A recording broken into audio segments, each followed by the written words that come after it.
Hello friends, Hindi audio book में आपका स्वागत है। एज ए मैन थिंकेथ दुनिया भर में सेल्फ हेल्प के क्षेत्र में बहुत ही मशहूर पुस्तक है। अगर हम कहें कि यह पुस्तक स्वयं को समर्थ बनाना या फिर स्वयं को सिद्ध करने के बारे में लिखी गई है तो अतिशयोक्ति नहीं होगी। यह छोटी सी पुस्तक हमें यह बताने के साथ साथ कि हम महान बन सकते हैं, हमें महान बनने में एक टूल की तरह काम करती है। सत्य हमें उन सीमाओं से मुक्त कर सकता है, वह हमारे जीवन को बदल सकता है जिनसे हम घिरे हुए हैं। सत्य तब बहुत ही शक्तिशाली होता है जब इसे साधारण भाषा में आसान तरीके से पेश किया जाता है।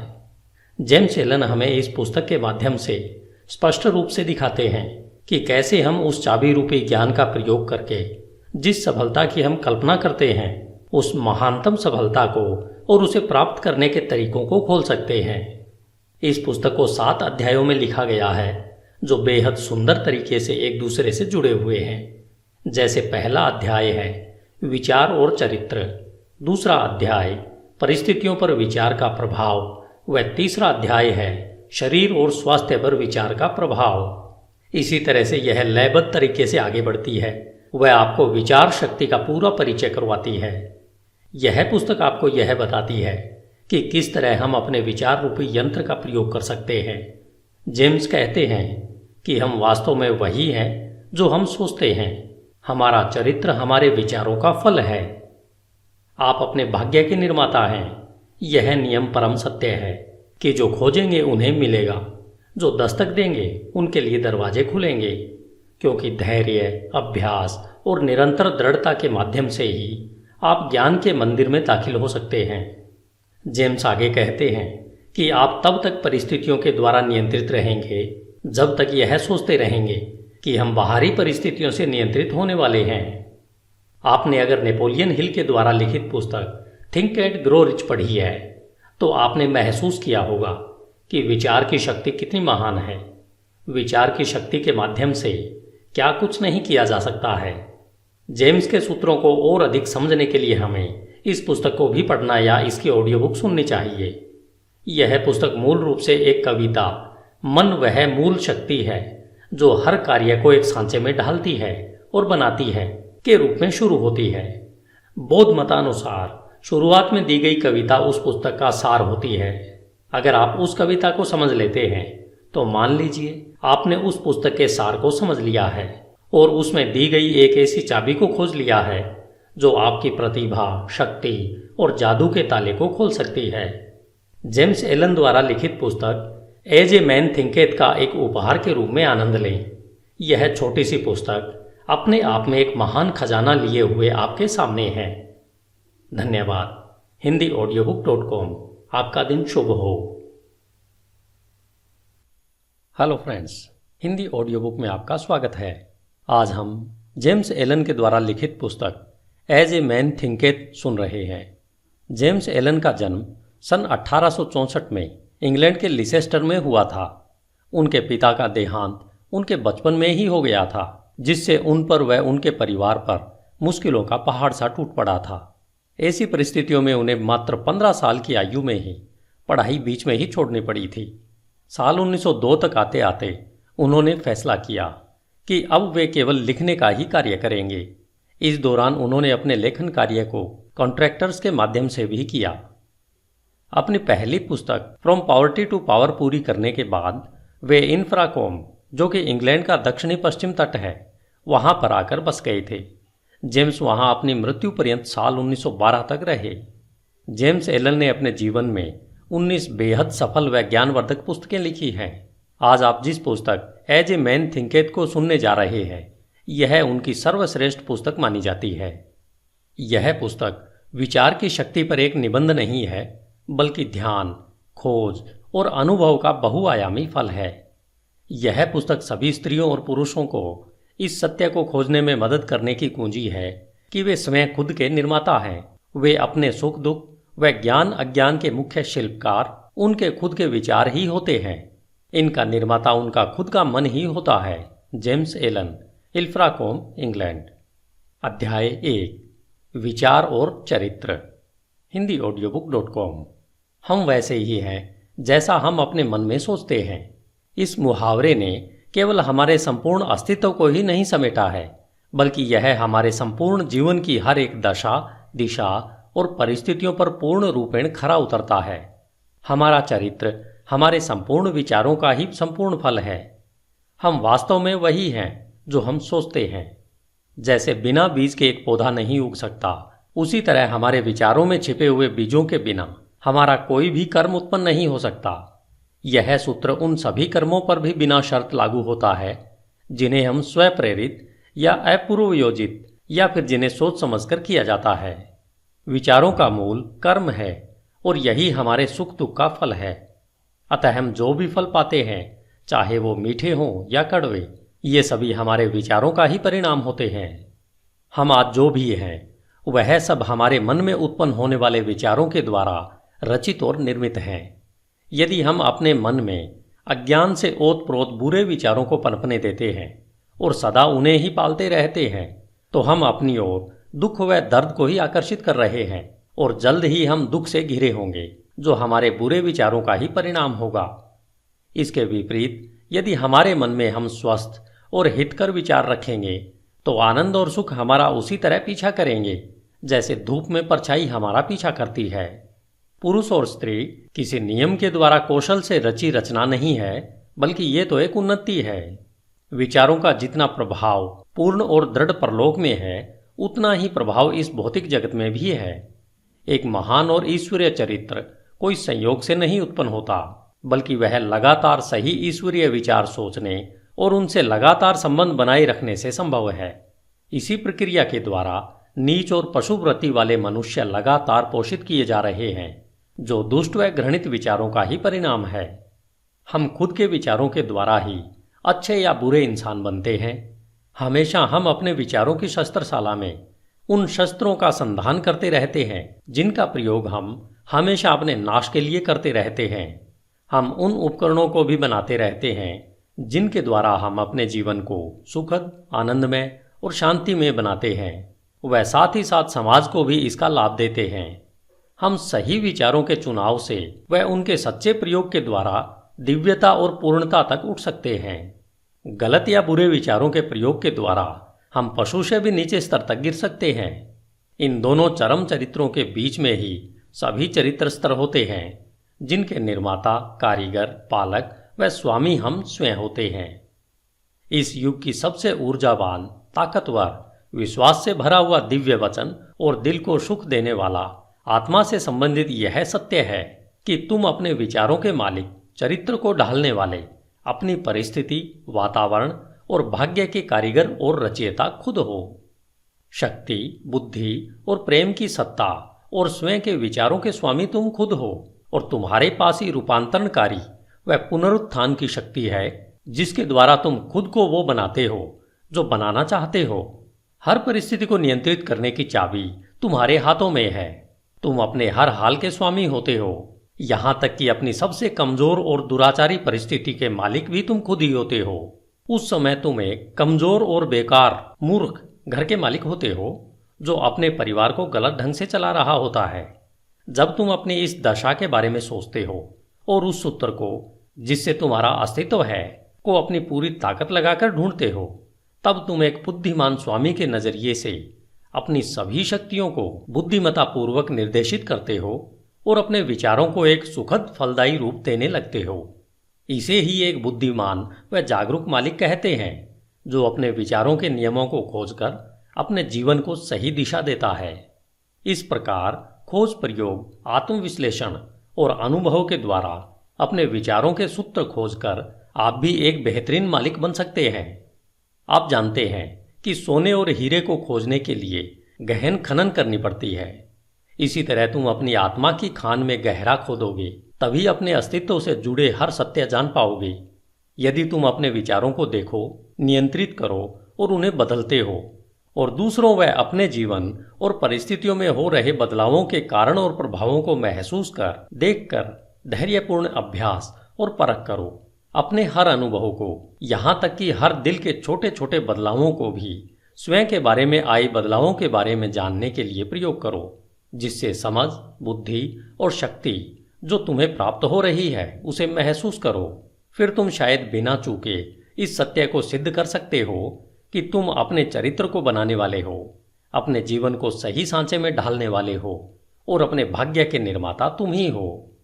इस दिशा में आगे बढ़ते हुए यह नियम परम सत्य है कि जो खोजेंगे उन्हें अवश्य मिलेगा, जो दस्तक देंगे उनके लिए दरवाजे अवश्य खुलेंगे, क्योंकि दृढ़ता, धैर्य और अभ्यास के द्वारा ही तुम ज्ञान के उज्जवल मंदिर में प्रवेश कर सकते हो। धन्यवाद। HindiAudiobook.com। आपका दिन शुभ हो। हिंदी ऑडियो बुक में आपका स्वागत है। अध्याय 2, परिस्थितियों पर विचार का प्रभाव। आप अपने मन को एक बगीचे के समान समझकर या तो उसे बुद्धिमानी से जोत सकते हैं या फिर उसे लापरवाही से अपने आप बढ़ने दे सकते हैं, परंतु उसे चाहे जोता जाए या उसे खाली छोड़ा जाए या उसकी उपेक्षा की जाए, उसमें कुछ न कुछ उगेगा जरूर, या कहें कुछ न कुछ फलीभूत अवश्य होगा।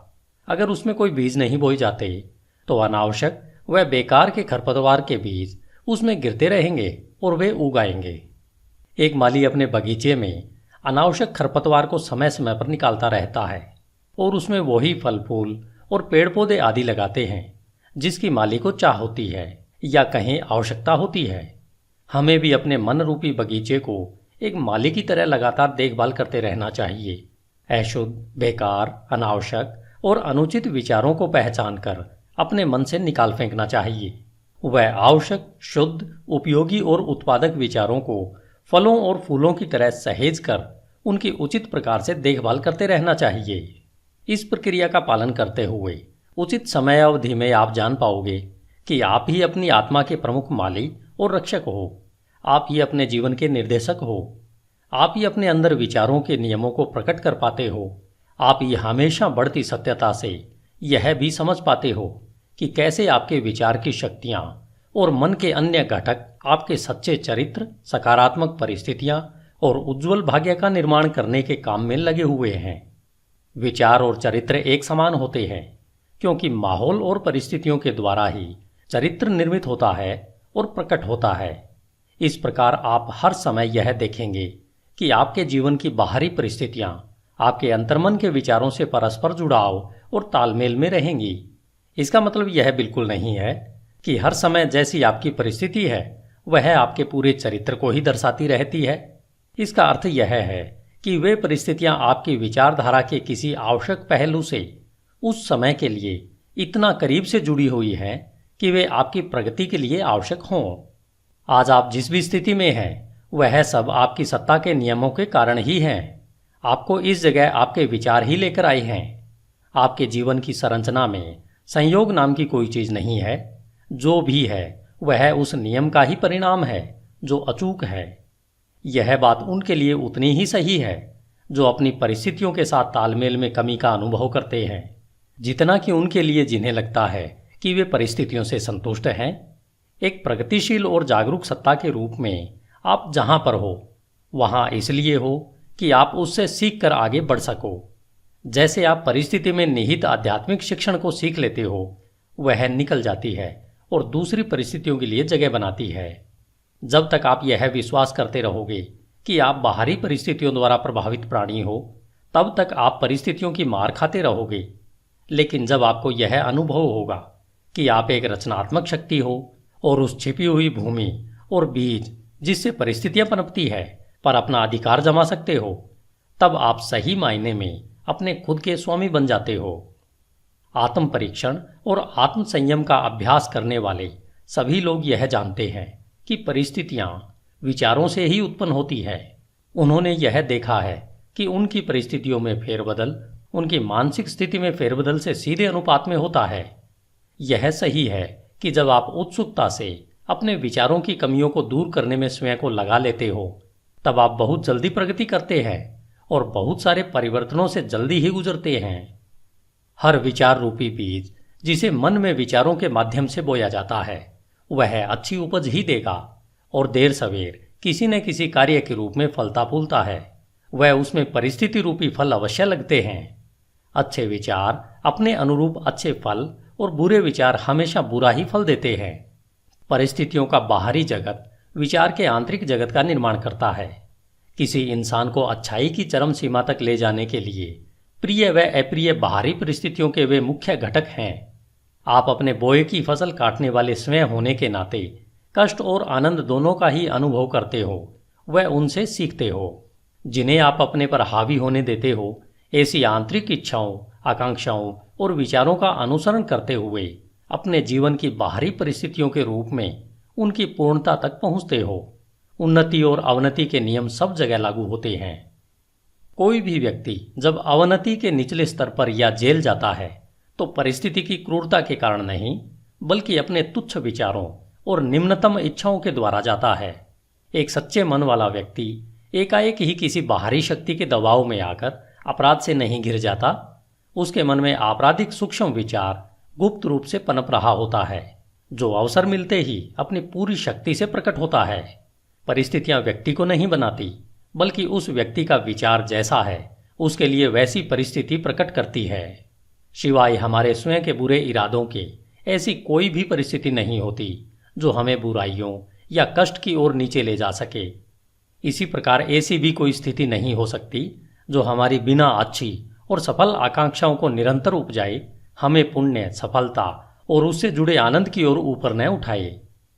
इस प्रकार से हम यह जान जाते हैं कि अपने विचारों के स्वामी होने के नाते हम स्वयं को बनाते हैं, अपनी परिस्थितियों और वातावरण को आकार देते हैं और उसके रचयिता भी हम ही होते हैं। हम जो चाहते हैं उसे आकर्षित नहीं करते, बल्कि हम उसे अपनी ओर आकर्षित करते हैं जो हम हैं। हमारी महत्वाकांक्षाएं, हमारी पसंद और हमारी इच्छाएं कदम कदम पर निष्फल होती रहती हैं। हमारे आंतरिक विचार और इच्छाएं स्वयं की खुराक, जो चाहे अच्छा हो या बुरा, उसी के द्वारा पोषित होती है। वह दिव्यता जो हमें आकार देती है वह हमारी आत्मा है जो हमारे अंतर्मन में है। हम स्वयं के द्वारा ही बंदी बनाए गए होते हैं। हमारे स्वयं के विचार और कर्म हमारे भाग्य के जेलर हैं। यदि वे तुच्छ हैं तो हमें बंदी बनाते हैं, और अगर वे अच्छे हैं तो हमें मुक्त करते हैं। आपने कभी न कभी यह महसूस अवश्य किया होगा कि हमें वह नहीं मिलता जिसकी हम इच्छा करते हैं या जिसके लिए प्रार्थना करते हैं, लेकिन आपको पता है कि हमें वह मिलता है जो हम सही तरीके से कमाते हैं, क्योंकि हमारी इच्छाएं और प्रार्थनाएं तभी पूर्ण होती हैं जब वे हमारे विचारों और कर्म से तालमेल में होती हैं। इस दृष्टिकोण से देखें तो परिस्थितियों से लड़ने का हमारे जीवन में क्या अर्थ है? इसका सीधा सा अर्थ है कि हम हमेशा बाहरी प्रभावों से लड़ते रहते हैं, वह साथ ही साथ उसके कारणों को अपने मन में पोषित व संरक्षित करते रहते हैं। यह कारण या तो जागरूक बुराई या फिर अजागरूक कमजोरी का रूप धारण कर लेता है, लेकिन चाहे वह जो कुछ भी हो, वह धारण करने वाले के प्रयत्नों को दृढ़ता से रोकता है और किसी हल को खोजने को मजबूर करता है। हम में से ज्यादातर लोग अपनी परिस्थितियों में सुधार लाना चाहते हैं, परंतु स्वयं में बिल्कुल भी सुधार नहीं लाना चाहते, और इसलिए हम बंधन में रहते हैं। यदि हम सच्चे आत्म परीक्षण से मुंह नहीं छिपाएं तो हम कभी भी वह पाने से वंचित नहीं होंगे जो हमारा दिल चाहता है। यह सभी भौतिक विषयों के लिए उतना ही सही है जितना कि दैवी विषयों के लिए।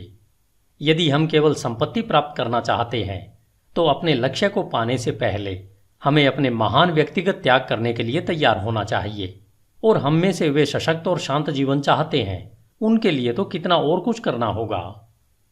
कुछ लोग जो गरीबी से बाहर निकलना चाहते हैं वे हमेशा इस बात के लिए व्याकुल रहते हैं कि उनके आसपास का माहौल और घरेलू सुख सुविधाएं सुधरने चाहिए, लेकिन इन परिस्थितियों को बदलने के लिए किए जाने वाले काम से जी चुराते रहते हैं।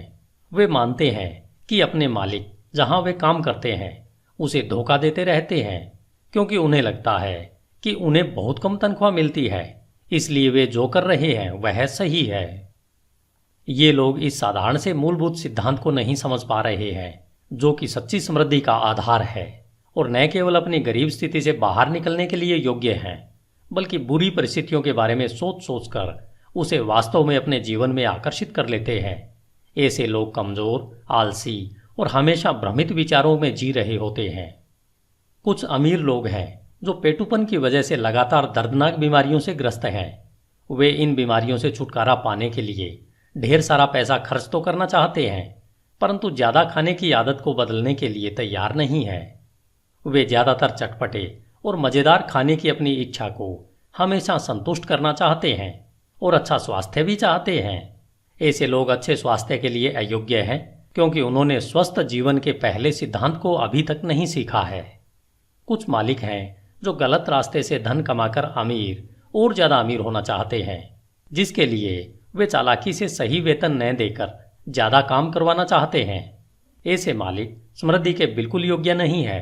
जब इनका प्रतिष्ठा और समृद्धि दोनों ही मामलों में दिवाला निकल जाता है, तब ये लोग परिस्थितियों को दोष देते रहते हैं, लेकिन वे यह नहीं जानना चाहते कि अपनी इस परिस्थिति के वे ही पटकथा लेखक हैं। ये 3 उदाहरण मात्र इस सत्य को बताने के लिए कहे गए हैं कि लोग अपनी परिस्थितियों को बिना जाने निरंतर उन विचारों और इच्छाओं को प्रोत्साहित कर रहे हैं जो उन अच्छे फल से संभवतः तालमेल नहीं खाते हैं जो वे चाहते हैं।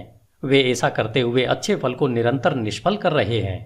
ऐसे किस्से कई गुना बढ़ सकते हैं और निरंतर चल सकते हैं, लेकिन इसकी आवश्यकता नहीं है। यदि हम दृढ़ निश्चय कर लें कि हम अपने मन और जीवन में विचार के नियम के क्रम को खोजेंगे, और जब तक ऐसा नहीं होगा तब तक केवल बाहरी तथ्य तर्क के लिए पर्याप्त नहीं हो सकता। परिस्थितियां फिर भी इतनी जटिल है, विचार इतना गहराई से बैठा है और व्यक्ति व्यक्ति में प्रसन्नता की अवस्था इतनी भिन्न है कि हमारी समस्त आत्मदशा, जो हमें पता है, केवल जीवन के बाहरी पहलू के तहत किसी के द्वारा आंकी नहीं जा सकती है। कोई व्यक्ति किन्हीं कार्यों में ईमानदार हो सकता है परंतु अभावग्रस्त है, जबकि दूसरा व्यक्ति कई कार्यों में बेईमान हो सकता है फिर भी खूब संपत्ति हासिल करता है।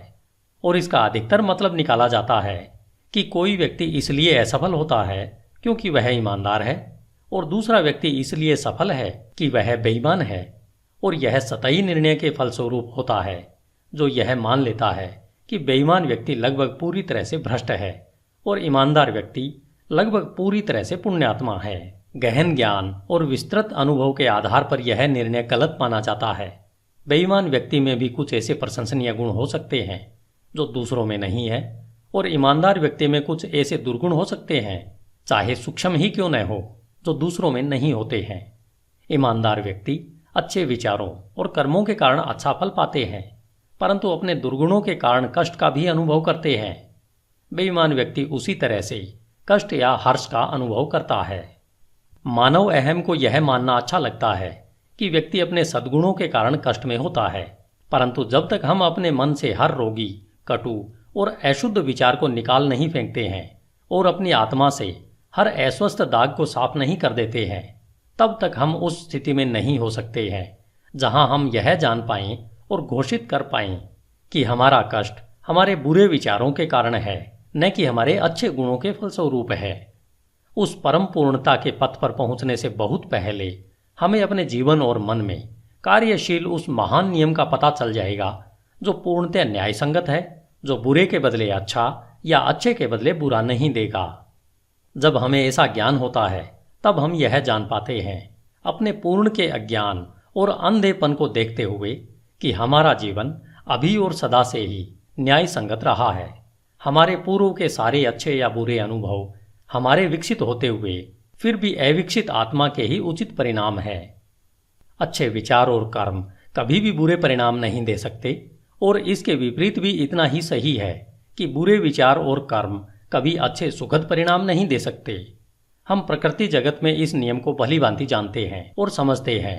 वह इसके अनुसार काम भी करते हैं कि आम के बीज से आम का पेड़ ही उगेगा और बबूल के बीज से केवल बबूल का पेड़ ही उगेगा और वैसे ही फल देगा। लेकिन कुछ ही इसे मानसिक व नैतिक जगत में समझते हैं, जबकि हमारे विचारों के मामले में भी यही नियम लागू होता है। वहां भी यह उतना ही सहज व अटल है। इसे न समझने पर हमें परेशानी उठानी पड़ती है, और तब ये नियम हमारी इच्छाओं के अनुरूप सहयोग नहीं देते हैं। कष्ट व पीड़ा गलत दिशा में लगाए गए गलत विचारों का प्रभाव है। यह एक संकेत है कि हमारा अपने आप से, अपने अस्तित्व के नियम से तालमेल नहीं रहा है। कष्ट का एकमात्र और उच्चतम कार्य है शुद्धि करना। वह सब जो बेकार और अशुद्ध है उसे जला देना। वे जो शुद्ध हैं उनके लिए कष्ट खत्म हो जाते हैं। एक बार जब सोने से मैल हट जाता है तो उसे जलाते रहने का कोई मतलब नहीं होता है। और इसी तरह से पूर्ण रूपेण शुद्ध व साक्षात्कारी पुरुष कष्ट में नहीं रहता। वह परिस्थितियां जिनका हम कष्ट से सामना करते रहते हैं वे हमारी मानसिक विसंगतियों का परिणाम है। वे परिस्थितियां जिनका हम कृपा व आनंद से सामना करते हैं, वे हमारी मानसिक संगति का नतीजा है। कृपा, आनंद, मानसिक पवित्रता ही भौतिक संपत्ति की अधिकता का माप नहीं है, और यह भी नहीं कि बुरे विचार ही एकमात्र कष्ट, क्लेश और दुख ही भौतिक संपत्ति की कमी का परिमाप है। कुछ लोग दुखी और अमीर होते हैं, कुछ लोग धन्य और अमीर भी होते हैं। पवित्रता और अमीरी तभी जुड़ते हैं जब धन को सही और विवेक से कमाया और इस्तेमाल किया जाता है। गरीब अधिक पीड़ा का अनुभव तब करते हैं जब उन्हें लगता है कि बिना वजह के उनका बोझ उन पर लाद दिया गया है। गरीबी और भोगाशक्ति दुख या कहीं पीड़ा के दो चरम पहलू है। ये दोनों ही अस्वाभाविक है, मानसिक असंतुलन का नतीजा है।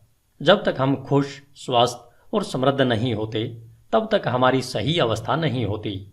खुशी, स्वास्थ्य और समृद्धि का हमारी परिस्थितियों के आंतरिक और बाहरी स्थिति से तालमेल का ही परिणाम है। जब हम शिकायत व तिरस्कार करना बंद कर देते हैं और उस छिपे हुए नियम को जो हमारे जीवन को संचालित करता है उसे ढूंढना शुरू करते हैं, तब हम खुश, स्वस्थ और समृद्ध होना शुरू कर देते हैं। और जब हम अपने मन में उस संचालित करने वाले घटक को अपना लेते हैं, तब हम दूसरों पर अपने कष्ट का कारण होने का आरोप लगाना बंद कर देते हैं और हम सशक्त और स्वस्थ विचारों को अंतर्मन में बढ़ाने लगते हैं। हम परिस्थितियों पर चीखना चिल्लाना बंद कर देते हैं। वह अपनी तीव्र प्रगति के लिए अपने अंदर छिपी हुई शक्तियों और संभावनाओं को खोज करके एक साधन के रूप में प्रयोग करना शुरू कर देते हैं। इस सत्य का प्रमाण हर इंसान में है और इसलिए नियमित आत्म परीक्षण और आत्म विश्लेषण की सरल पड़ताल द्वारा इसे जाना जा सकता है। हम मूलभूत तौर पर अगर अपने विचारों को बदलते हैं तो हम अपने जीवन की भौतिक परिस्थितियों में आए त्वरित बदलाव को देखकर आश्चर्यचकित रह जाएंगे। कभी कभी हमें लगता है कि हम अपने विचारों को गुप्त रख सकते हैं, परंतु ऐसा नहीं है। वे जल्दी ही आदत में बदल जाते हैं और आदत परिस्थितियों का रूप ले लेती है। बुरे और निम्न स्तर के विचार आक्रोश और नशे की आदत बनाते हैं, जो पीड़ा, कष्ट और गरीबी का रूप लेते हैं। किसी तरह के भी विनाशकारी विचार अनसुलझी थकाऊ आदतें बन जाती है, जो ध्यान भंग करने वाली और विपरीत परिस्थितियों का आकार ले लेती है। डर, संशय और अनिर्णायक विचार कमजोर और बेमेल आदतों का रूप ले लेते हैं, जो असफलता, गरीबी और निर्भरता की परिस्थितियों के रूप में आकार लेती है। आलसी विचार बेईमानी और गंदगी का रूप लेते हैं, जो गरीबी व नीचता का आकार लेती है। घृणित और दंडनीय विचार हिंसा और आरोप लगाने की आदत का रूप लेते हैं, जो चोट लगने व दंड मिलने वाली परिस्थितियों का आकार लेते हैं। हर तरीके से स्वार्थी विचार स्वार्थीपन का रूप लेते हैं, जो उन परिस्थितियों को आकर्षित करते हैं जो दुखदायी होती है। दूसरी ओर हर तरह के सुंदर विचार कृपा और अच्छाई का रूप लेते हैं, जो प्रिय और सुखद परिस्थितियों को आकार देते हैं। रचनात्मक विचार आत्मसंयम और संतुलित मन का रूप लेते हैं, जो शांति और विश्रांति की परिस्थितियों का आकार लेती है।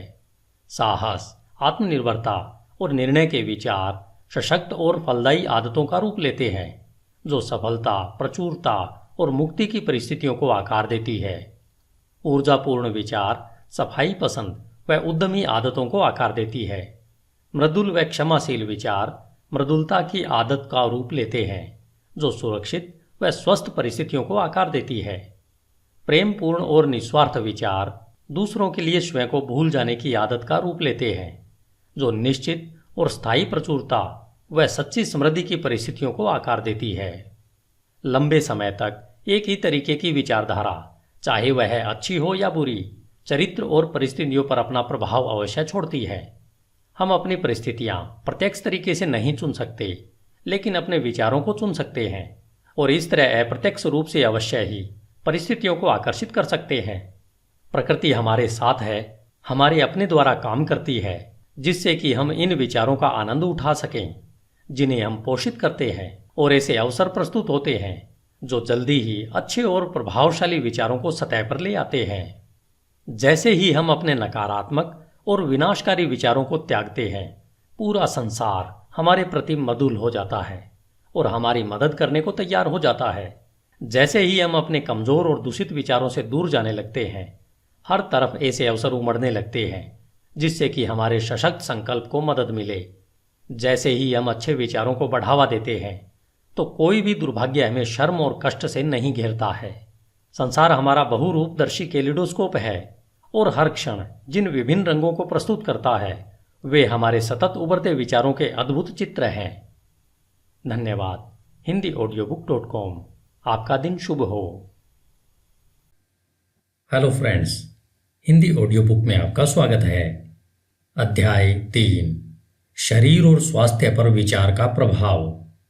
As a man thinketh, written by James Elon.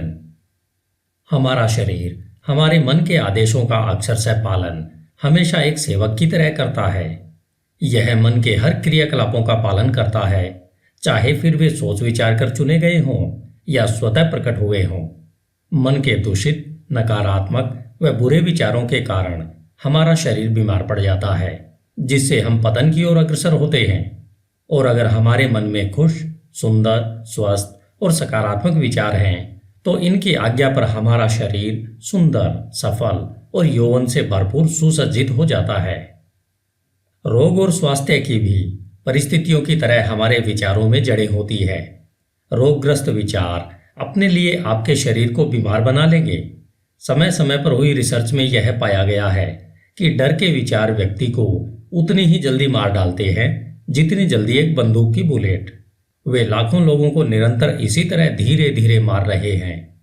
जो लोग किसी जानी पहचानी या अनजान बीमारी के डर में रहते हैं, बीमारी उन्हें देर सवेर अपनी पकड़ में ले ही लेती है। बीमारी की यह चिंता जल्द ही पूरे शरीर को निरुत्साहित कर देती है और रोग को शरीर में प्रवेश करवाने के लिए इसे कमजोर बना देती है। नकारात्मक व अशुद्ध विचार चाहे शारीरिक तौर पर प्रहार न करे, लेकिन नाड़ी मंडल पर नकारात्मक प्रभाव अवश्य डालते हैं और उन्हें कमजोर कर देते हैं। सुंदर, सकारात्मक, शुद्ध व प्रसन्न विचार शरीर को जोश और लावण्य से सुसज्जित करते हैं। शरीर नाजुक और ढलने वाला यंत्र है। यह उन विचारों पर तत्काल प्रतिक्रिया करता है जो उस पर प्रभाव डालते हैं। आपके विचार करने की आदत के कारण विचार किए गए विचारों का प्रभाव आपके शरीर पर अवश्य पड़ता है। चाहे आपने अच्छे या बुरे पर विचार किया हो, प्रभाव अवश्य पड़ेगा। जब तक लोग नकारात्मक विचारों को फैलाते रहेंगे, तब तक उनमें अशुद्ध और जहरीला रक्त बहता रहेगा। शुद्ध हृदय और मनन से शुद्ध जीवन और शुद्ध शरीर उत्पन्न होता है। दूषित व नकारात्मक मन से दूषित व नकारात्मक शरीर व जीवन ही उत्पन्न होते हैं। विचार ही कर्म, जीवन और प्रकटीकरण का स्रोत है। स्रोत को अगर शुद्ध करेंगे तो सब शुद्ध हो जाएगा। अच्छे स्वास्थ्य की चाहत में जो लोग भोजन का तरीका या शैली बदलते हैं, यह तब तक उनकी मदद नहीं करेगा जब तक वे अपने विचारों को नहीं बदल लेते हैं। जब हमारे विचार शुद्ध होंगे, तब हमें अशुद्ध भोजन की चाह ही नहीं रह जाएगी। जिन्होंने अपने विचारों को सशक्त व शुद्ध किया है, उन्हें किसी भी हानिकारक जीव से डरने की आवश्यकता नहीं है। स्वस्थ विचार स्वस्थ आदतें बनाते हैं। यदि आप शरीर को पूर्ण स्वस्थ रखना चाहते हो तो अपने मन की रक्षा करो। यदि आप अपने शरीर का नवीनीकरण करना चाहते हो तो मन को सुंदर बनाओ। दुर्भावना, ईर्ष्या, निराशा, नकारात्मकता और उदासी के विचार शरीर के स्वास्थ्य और उसकी चमक को लूट लेते हैं। चिड़चिड़ा चेहरा एकाएक नहीं बनता है, वह उग्र विचारों से बनता है। झुर्रियां जो चेहरे पर खराब दिखती हैं, वे मूर्खता, पीड़ा और घमंड के कारण उत्पन्न होती है। आप अवश्य ही किसी न किसी ऐसे बूढ़े चेहरे को जानते होंगे जो तेजस्वी और एक छोटे बच्चे की तरह मुस्कुराहट के साथ चमक से भरा हुआ होगा। और ऐसे चेहरे भी आप अवश्य देखते होंगे जो निराशा की झुर्रियों के कारण उम्र से पहले ही बूढ़े दिखाई देने लगे होंगे।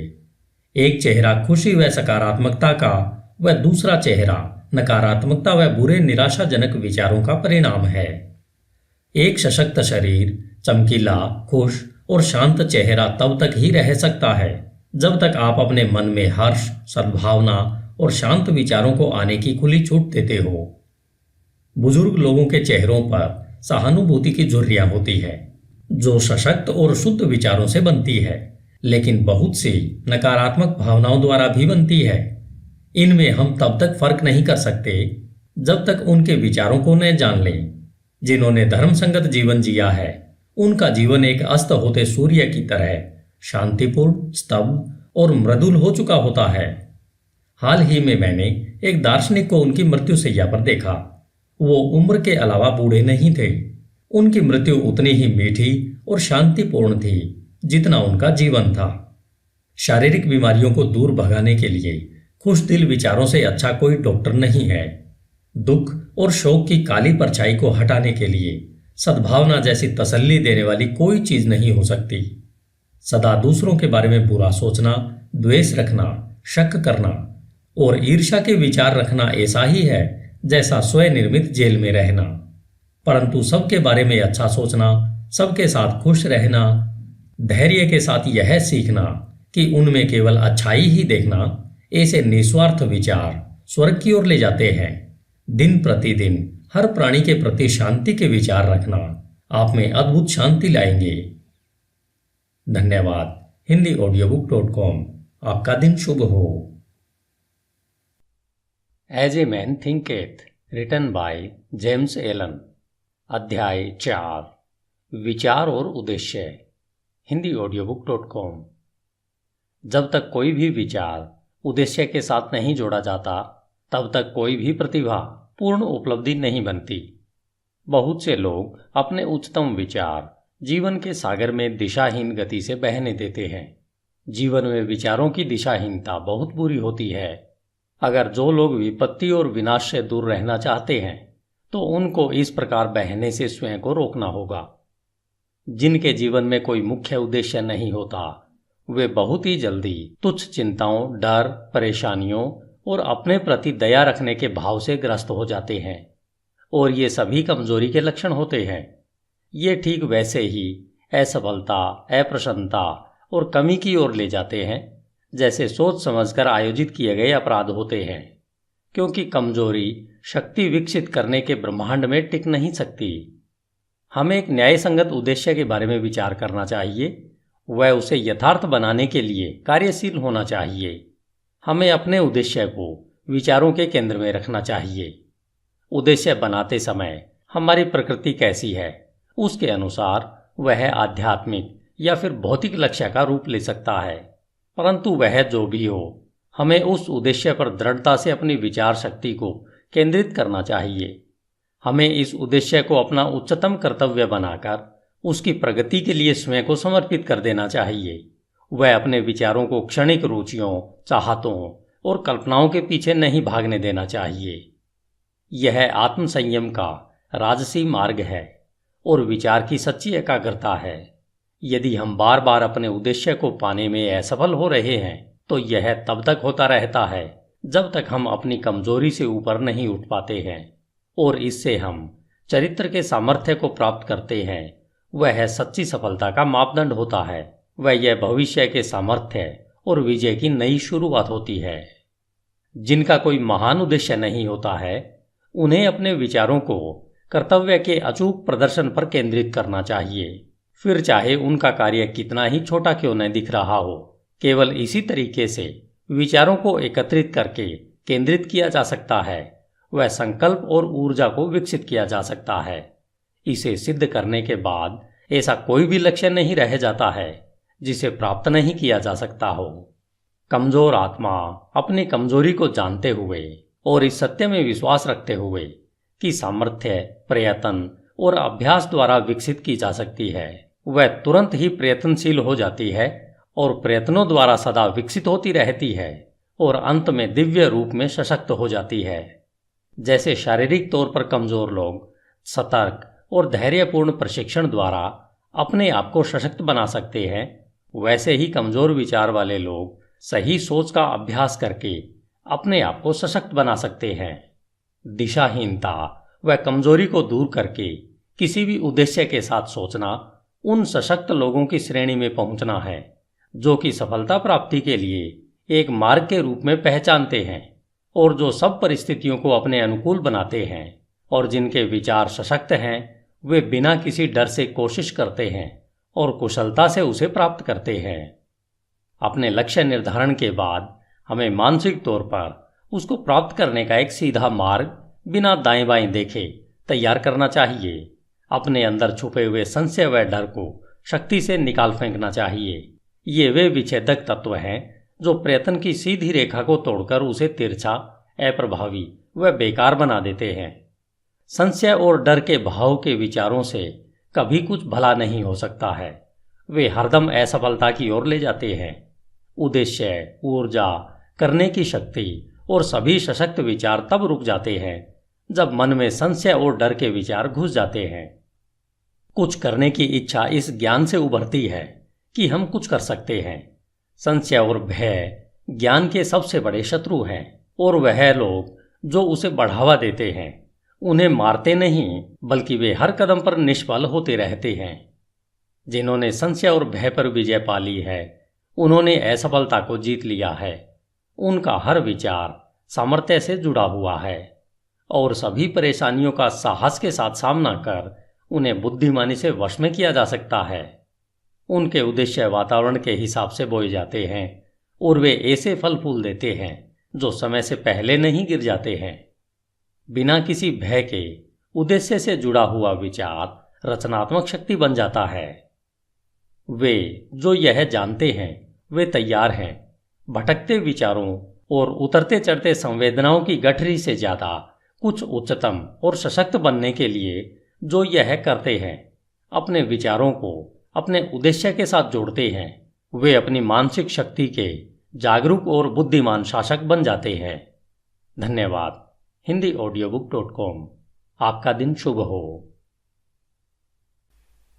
As a man thinketh, James Allen. अध्याय 5। उपलब्धि में विचार एक घटक। HindiAudiobook.com। आप जो भी पाते हो या पाने में असफल होते हैं तो यह सब आपके विचारों का सीधा सीधा नतीजा है। इस न्यायपूर्ण व्यवस्थित संसार में जहां संतुलन की कमी विनाश ला सकती है वहां व्यक्तिगत जिम्मेदारी अवश्य पूर्ण होनी चाहिए।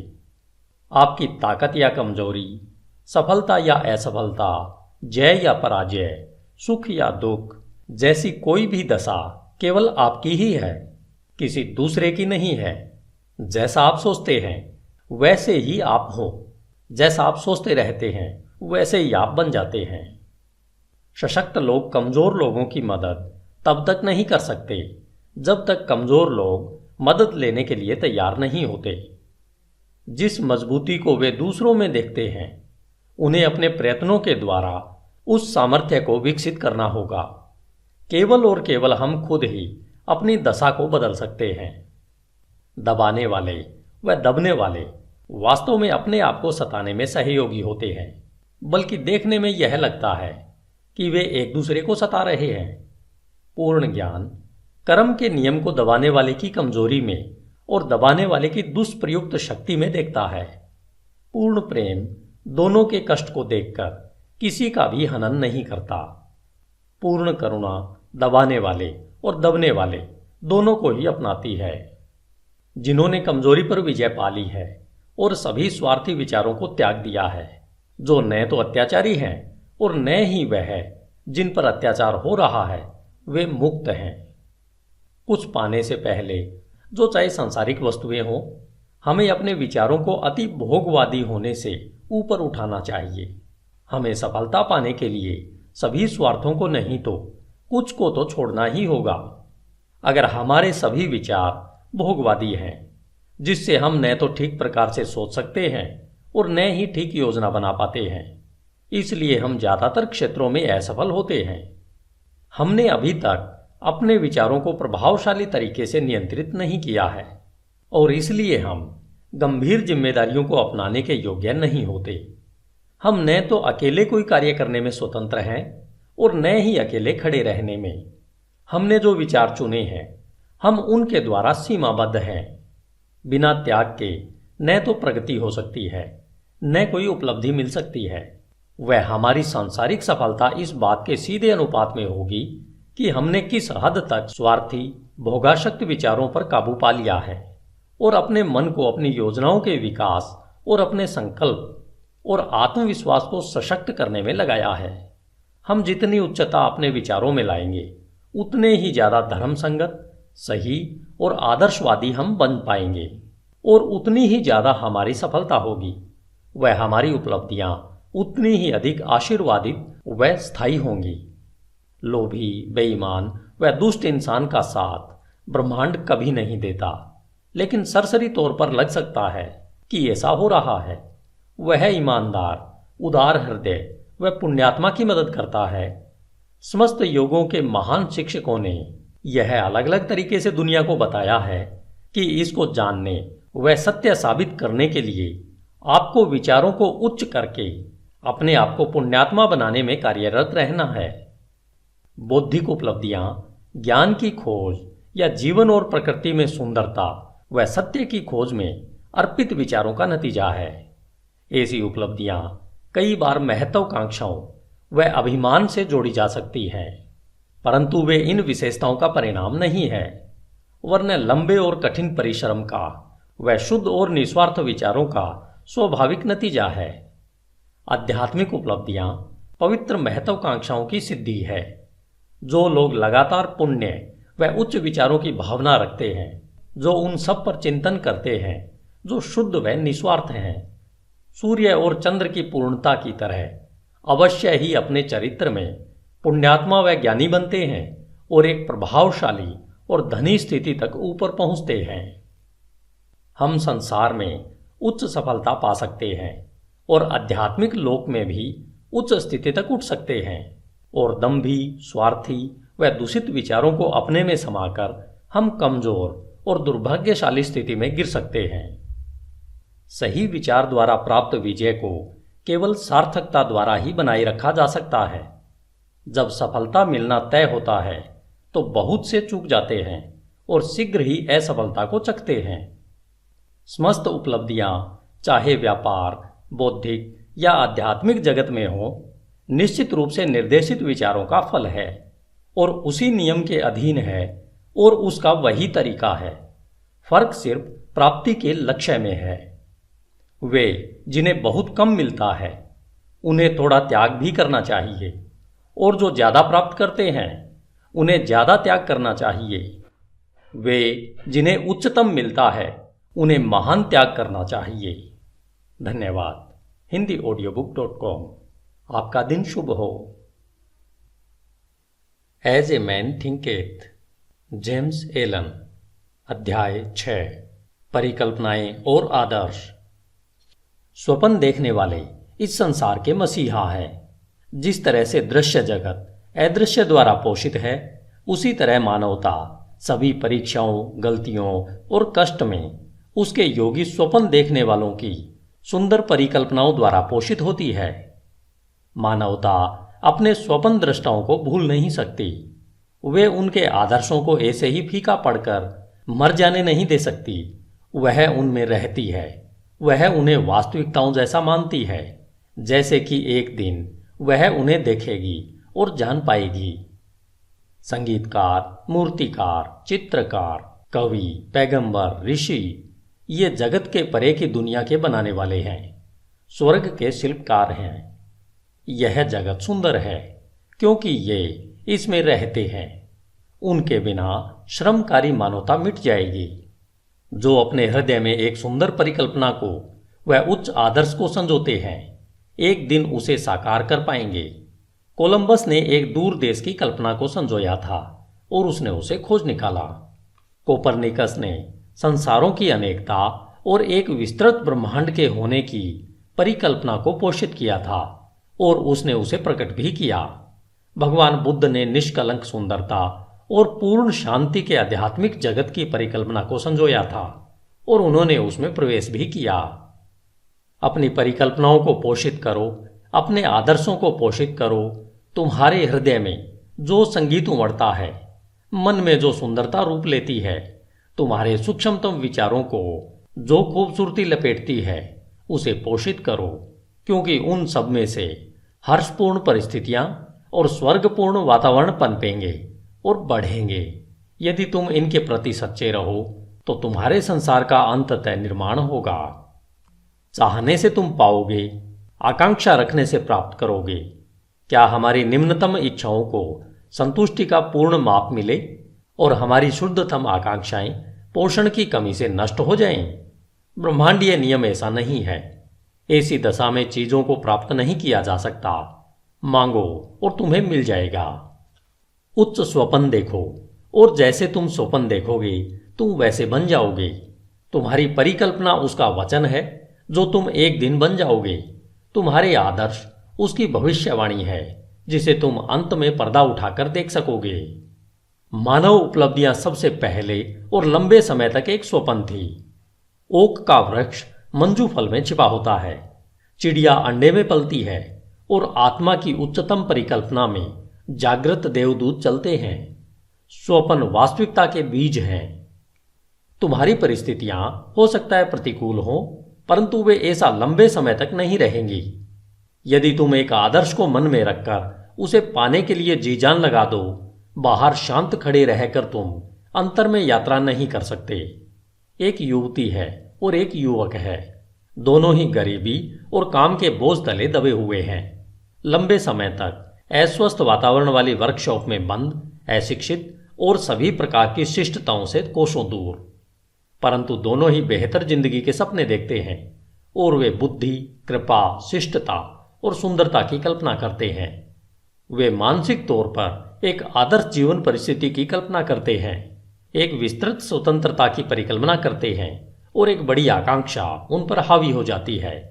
व्याकुलता उन्हें कर्म करने के लिए उकसाती है और वे अपने खाली समय व साधनों को, चाहे वे अभी कम है, अपने सोई शक्तियों और साधनों के विकास में लगाते हैं। शीघ्र ही उनके मन इतने परिवर्तित हो जाते हैं कि वह वर्कशॉप उन्हें बांध कर नहीं रख पाती है। उनकी सोच से वह इतनी बेमेल हो जाती है कि वह उनके जीवन से वैसे ही बाहर हो जाती है जैसे कोई कपड़ा उतारकर फेंक दिया जाता है। जैसे जैसे उनके लिए वे अवसर बढ़ते जाते हैं जो कि उनकी विस्तृत होती शक्तियों के कार्य क्षेत्र को समा सकें, वे उससे हमेशा के लिए बाहर निकल जाते हैं। सालों बाद हम उन्हें फिर देखते हैं। बहुत ही विशिष्ट तरीकों में हम उन्हें मन की कुछ एक शक्तियों के अधिकारी पाते हैं जिनके प्रयोग से वे दुनिया भर पर प्रभाव और लगभग अप्रतिम सामर्थ्य से शासन करते हैं। वे अपने हाथों में विशाल जिम्मेदारियों के सूत्रों को थामे हैं। वे बोलते हैं और जीवन रूपांतरित हो जाते हैं। स्त्री और पुरुष उनके शब्दों में विश्वास करते हैं और अपने चरित्र को पुनः ढालते हैं और सूरज की तरह ये ऐसे स्थायी और प्रकाशित केंद्र बन जाते हैं जिसके चारों ओर असंख्य जीव घूमते रहते हैं। उन्होंने अपने यौवन की परिकल्पना को पा लिया है। वे अपने आदर्शों से एक हो गए हैं। और तुम भी नौजवान पाठक अपने हृदय की परिकल्पना को पाओगे, व्यर्थ इच्छा को नहीं, चाहे वह ओछी हो या सुंदर या फिर दोनों का मिश्रण, क्योंकि तुम सदा उसकी ओर खींचे जाओगे जिससे तुम गुप्त रूप से सबसे ज्यादा प्यार करते हो। तुम्हारे हाथों में तुम्हारे अपने विचारों का फल मिलेगा। तुमने जो कमाया है वह तुम पाओगे, न ज्यादा न उससे कम। तुम्हारे वर्तमान का वातावरण चाहे कैसा भी क्यों न हो, तुम्हारे विचारों, तुम्हारी परिकल्पना, तुम्हारे आदर्श द्वारा तुम या तो गिरोगे, वैसे ही रहोगे, या फिर उठोगे। तुम अपने नियंत्रित इच्छाओं जितना छोटे बन जाओगे या तुम अपनी प्रबल अभिलाषाओं जैसे महान बन जाओगे। स्टैंटन क्रिगहम डेविस के सुंदर शब्दों में, तुम बही खाते संभाल रहे हो और तुम अभी उन दरवाजों से बाहर निकलते हो जो इतने समय से तुम्हें लगता था कि तुम्हारे आदर्शों के लिए रुकावट थे, और अपने आप को श्रोताओं के सामने पाते हो।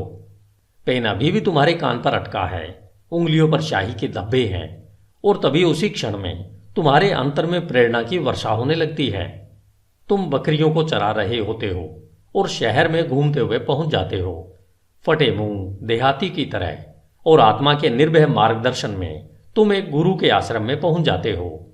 और एक समय के बाद वे कहते हैं, तुम्हें सिखाने के लिए मेरे पास और कुछ नहीं है।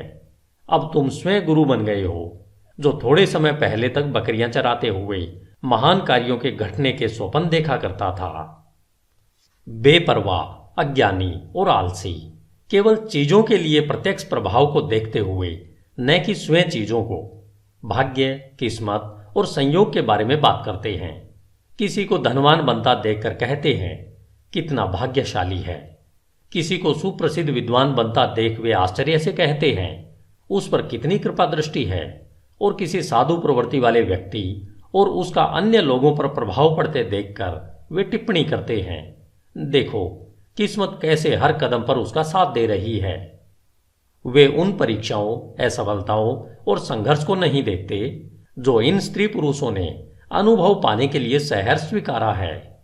उन्हें इनके द्वारा किए गए त्याग का, साहसिक प्रयत्न का और विश्वास जिसे उन्होंने अपनाया है का जरा सा भी ध्यान नहीं है, जिससे कि वे अलंध्य दिखने वाले लक्ष्य को प्राप्त कर सकें और अपने हृदय की परिकल्पना को पा सकें। उन्हें मन के अंधकार और दिल के टूटने का कोई एहसास नहीं होता। उन्हें केवल प्रकाश और प्रसन्नता दिखती है और वे उसे भाग्य कहते हैं। वे लंबी और कठिन यात्रा नहीं देखते, केवल सुखी परिणाम को देखते हैं और वे उसे सद्भाग्य कहते हैं। वे प्रक्रिया को नहीं समझते, केवल नतीजा देखते हैं और उसे संयोग कहते हैं। हर मानव कार्य में प्रयत्न है और फल भी है, और प्रयत्न कितना सशक्त है इसे फल से मापा जाता है। यह कोई संयोग नहीं है। कहे जाने वाले उपहार, शक्ति, भौतिक, बौद्धिक और आध्यात्मिक अधिकार प्रयत्न के हैं। वे पूर्ण किए हुए विचार हैं, प्राप्त किए हुए लक्ष्य हैं, साकार परिकल्पनाएं हैं। वह परिकल्पना जिसकी तुम अपने मन में प्रशंसा करते हो, वह आदर्श जिसे तुमने अपने हृदय में विराजित कर रखा है, उससे तुम अपने को बनाओगे और यही तुम बन जाओगे। धन्यवाद। HindiAudiobook.com। आपका दिन शुभ हो। As a man thinketh, James Allen. अध्याय 7, प्रशांति। HindiAudiobook.com। मन की शांति ज्ञान का एक सुंदर मणि है। वह आत्मसंयम के लंबे और धैर्यपूर्ण प्रयत्न का नतीजा है। उसकी उपस्थिति परिपक्व अनुभव का और नियम व विचारों के उच्च ज्ञान व कार्यकलाप का चिन्ह है। हम उसी मात्रा में शांत होते हैं जितना हम विचार विकसित अस्तित्व के रूप में स्वयं को समझते हैं, क्योंकि ऐसा ज्ञान विचार के फलस्वरूप निश्चित ही दूसरों को समझने की क्षमता रखता है। और जैसे हम सही समझ को विकसित करते हैं और कारण व प्रभाव के आधार पर आंतरिक भावनाओं व विचारों को अधिक स्पष्टता से समझते हैं, हम चीखते चिल्लाते नहीं और चिंतित व दुखी नहीं होते। हम संतुलित, वचनबद्ध और शांत रहते हैं। वे लोग जो शांत हैं, जिन्होंने स्वयं को नियंत्रित करना सीखा है, जानते हैं कि स्वयं को दूसरों के माफिक कैसे बनाया जाए, और ये दूसरे बदले में शांत लोगों की आध्यात्मिक सामर्थ्य का सम्मान करते हैं और यह सोचते हैं कि उससे सीख सकते हैं और उस पर भरोसा कर सकते हैं। जितने अधिक प्रशांत हम बन जाते हैं, उतनी अधिक हमारी सफलता, हमारा प्रभाव व अच्छाई के लिए हमारा सामर्थ्य होता है। उदाहरण के लिए, साधारण सी बिक्री करने वाले लोग भी जैसे जैसे अपने आत्मनियंत्रण और समभाव को बढ़ा देंगे, उनकी व्यावसायिक प्रचुरता बढ़ती जाएगी, क्योंकि लोग ऐसे लोगों के साथ ही काम करना पसंद करेंगे जिनका व्यवहार अच्छा व स्थिर है। सशक्त और शांत लोगों को सदा सम्मान मिलता है, वह उनसे प्यार किया जाता है। वे प्यासी भूमि में छांव देने वाले पेड़ या फिर तूफान में पनाह देने वाली चट्टान की तरह होते हैं। शांत हृदय, मीठा स्वभाव व संतुलित जीवन किसे पसंद नहीं है। इससे कोई फर्क नहीं पड़ता कि वर्षा होती है या सूरज चमकता है, या इन आशीर्वादों को पाने वालों के जीवन में क्या परिवर्तन आते हैं। वे हरदम मधुर और शांत रहते हैं।